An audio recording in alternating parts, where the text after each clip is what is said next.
ফোড়া টানতে ঘু বানাইবো ফোড়া উড়গিব না। সাহেব কি করতেছ? এই যে ফুটেছি কারে তুলছিস কে? মানে এই যে মাইসে গরু গরু দিছে না হ্যাঁ খালি ছুটে যাও। আর এই যে গরু দিয়েছি এটা ছুটবো ওটা নাকি তুলতে পারে একটা আর কোথাও না দেই ইনশাআল্লাহ ছুটে হবে না ছুটে দেখবা। এই হ্যাঁ আমি এই যে ফোড়া দিলাম ঠিক আছে। মাইক তো না এর কোজ তোর উপকার থেকে না উপকার বেশি আমি করি কোন গেছে আমি বলে গরু ছুটে আসলে ধান খাচ্ছে উপকার না করলি বলা ঠিক আছে ঠিক আছে গরম করে ওই তো গালাছে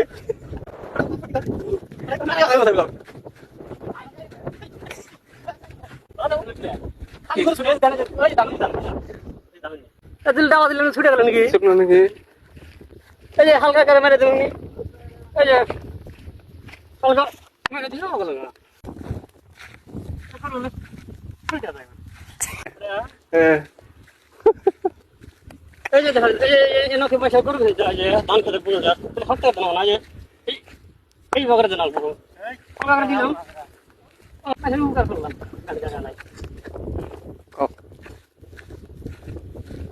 তাহলে হারা দিন কত ঘটনা হইলে কাজের কথা করতে পড়াই করুন থোড়া আজকে এই দুর্মুজ যেটা হয়েছে গরু খাইলে বলে ছোড়ে দুর্মুজ দিয়ে আসলে গরু গুলো দিয়ে নিয়ে গরু ছুটবা সন্ধ্যাবেলা জানি গৃহস্থের আসে জানি করা আছে খোড়া না হয়েছে গেরা কত তোমার সে গরুর ফোড়া টানতে ঘু বানাইবো ফোড়া টানতে ঘু বানাইবো ফোড়া উড়িব না কি করে